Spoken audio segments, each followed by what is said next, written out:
Сәлеметсіңдер ме балалар? Математика сабағын бастайық. Бүгінгі сабақтың тақырыбы пайыздар, пысықтау. Бүгін сен сабақта пайыз туралы алған біліміңді және оның белгіленуін есеп шығарған кезде қолданасың. Біз бақытты баламыз, ойнап күліп аламыз. Жетілсін деп санамыз, оқып білім аламыз. Балалар, оқып білім алуымыз үшін, ойнап күлуіміз үшін ең бірінші не қажет? Иә, дұрыс айтасыңдар, деніміз сау болуы қажет. Ал ауаның, топырақтың ластануы адам денсаулығына айтарлықтай әсер етуде. Ауаның ластануы салдарынан экологиялық ахуалда нашарлап, бұл әлемдік деңгейде түрлі мәселелерге әкеп соғуда. Енді оқулықтағы суретке қарап, пайыздық көрсеткіштері бойынша ауа мен топырақтың негізгі ластану көздерін атаймыз. Мәліметтерді пайдаланып, диаграмма құрамыз. Ал енді құрылған диаграммаға назар салайық. Зиянды қалдықтар 15%, тамақ қалдықтары 13%, пластик қалдықтары 40%, ауыр металл қалдықтары 15%, көліктен шығатын түтіндердің 32%, кен өндіруші өнеркәсібінің қалдықтары 22%. Ең жоғарғы пайыздық көрсеткіштерді көрсетіп тұрған пластик қалдықтары мен көліктен шығатын түтіндер. Пластик заттардың ауаны ластауға қаншалықты қатысы бар деп ойлап тұрған шығарсыңдар. Пластик заттарды қайта өңдеу барысында ауаға зиянды заттар қатты бөлінеді. Ал біз өз тарапымыздан ауаның ластануын болдырмау үшін не істей аламыз? Иә, дұрыс айтасыңдар. Барлығымыз білетіндей, қоршаған ортаны қоқыстардан таза ұстап, жасыл желектен оттегі бөлінетіндіктен ағаштарды көптеп отырғызуға болады. Ал жайқалып, өсіп тұрған ағаштардың түптерін әктеп, қадағалап отыру керек. Барлығымыз қоршаған орта тазалығын сақтайық. Олай болса, балалар, оқулығымыздың 93-94 бетіндегі нөмірі 2, нөмірі 3 тапсырмаларға назар аударамыз. 5500, 1200, 900 сандарының 1, 5, 15%-ын табамыз. Бұл тапсырманы дұрыс орындауың үшін ережені есіңе түсір. 100-ден 1 үлес өзінің айрықша, арнайы пайыз атауына ие болды. Пайыз бұл бөлімі 100 болатын бөлшекпен өрнектелетін шаманың бөлігі.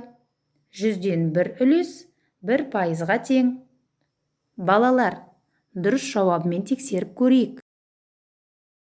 5500 километрдің 1%-ы 55 километрге тең. 5500-дің 5%-ы 275 километрге тең. 5500 километрдің 15%-ы 825 километрге тең. 1200 литрдің 1%-ы 12 литрге, 5%-ы 60 литрге, 15%-ы 180 литрге тең. 900 грамның 1%-ы 9 грамға, 5%-ы 45 грамға, 15%-ы 135 грамға тең. Тамаша балалар, дұрыс орындадыңдар. Келесі тапсырма арқылы пайыз тақырыбын пысықтаймыз. Ендеше назар салып қарайық. Әр қаптың массасы 1 центнердің қандай бөлігін құрайды? Картоп 48 килограмм, жуа 35 килограмм, сәбіз 25 килограмм, ащы бұрыш 28 килограмм, жүгері 19 килограмм. Пайыз белгісін пайдаланып, бөлшектерді пайыз түрінде жазамыз. Балалар, тапсырманың жауабын тексерейік. Картоптың массасы 1 центнердің 48%, жуаның массасы 1 центнердің 35%, сәбіздің массасы 1 центнердің 25%, ащы бұрыштың массасы 1 центнердің 28 пайызы. Жүгерінің массасы 1 центнердің 19 пайызына тең екен. Жарайсыңдар балалар, тапсырмаларды мұқият орындадыңдар. Қиындықтарды түзету. Кімде қиындық туындады? Сіз қай жерде қате жібердіңіз? Қате кетудің себебі неде? Егер өзіндік жұмыста ешқандай қиындық туындамаса, өз амалыңыздың мақсатын құрастырыңыз. Яғни, қосымша тапсырма орындаңыз. Қиындық туындаған балалардың әрі қарайғы мақсаты қандай? Қатені түзету. Олай болса, өткенді пысықтау мақсатында нөмірі 4-ші тапсырманы орындаймыз. 2 салт атты бір уақытта А пунктінен бір бағытта жолға шықты. Біріншісі сағатына 24 километр, ал екіншісі сағатына 29 километр жылдамдықпен жүрді. 2 сағаттан кейін екеуінің ара қашықтығы қанша болады? Қашықтау жылдамдығын қалай табамыз?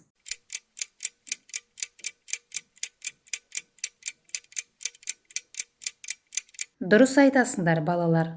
Бір бағыттағы қашықтау жылдамдығын табу үшін жылдамдықтардың айырмасын есептеу қажет. В1 сағатына 24 километр, В2 сағатына 29 километр. Т 2 сағатқа тең. С белгісіз. Қашықтау жылдамдығын табуымыз үшін жылдамдықтардың айырмасын есептейміз.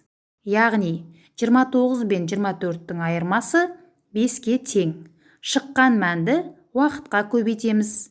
5 пен 2-нің көбейтіндісі 10.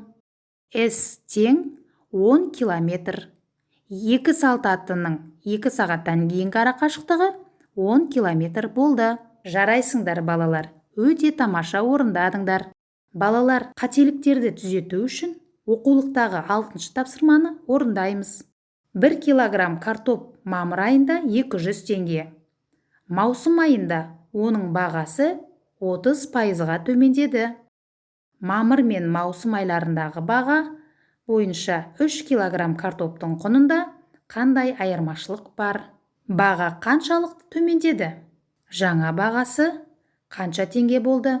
3 килограмм картопта қандай айырмашылық бар?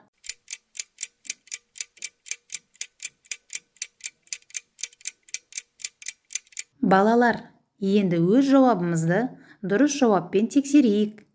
200 бен 100-дің бөліндісін 30-ға көбейткенде 60. Картоптың бағасы 60 теңгеге төмендеді. 200 бен 60-тың айырмасы 140. Картоптың жаңа бағасы 140 теңге болды. Мамыр айында 3 килограмм картоптың құны 140 пен 3-тің көбейтіндісі 420 теңге болды. Маусым айындағы 3 килограмм картоптың құны 200 бен 3-тің көбейтіндісі 600 теңге болды. 600 бен 420 сандарының айырмасы 180 теңге. Яғни 3 килограмм картопта 180 теңге айырмашылық бар. Жарайсыңдар балалар, өте тамаша орындадыңдар. Балалар, сиқырлы сандар әдісі арқылы зерттеушілік тапсырманы орындайсыңдар. Сейфті 1, 2 және 8 цифрларының көмегімен ашуға болады. Код 800-ден үлкен жұп сан. Осы кодты ата, ол сан қандай сан екен?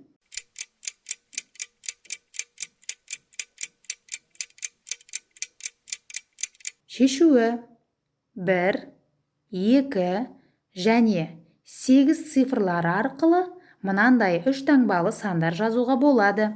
128, 182, 218, 281, 812, 821 сандары. 812 жұп сан, 821 тақ сан. Демек, дұрыс жауап 812 саны. Тамаша, алғыр екенсіңдер. Балалар, бүгін мен пайыз санының 100-ден 1 бөлігі екенін түсініп, пайызды символмен белгілеп, есеп шығаруда қолдана алдым дегендерің жетістік сызғышына белгілеп көрсетеміз. Тамаша. Ендеше өзіңді өзің бағала. Жақсы. Балалар, бүгінгі математика сабағымыз осымен аяқталды. Келесі кездескенше қош, сау болыңдар.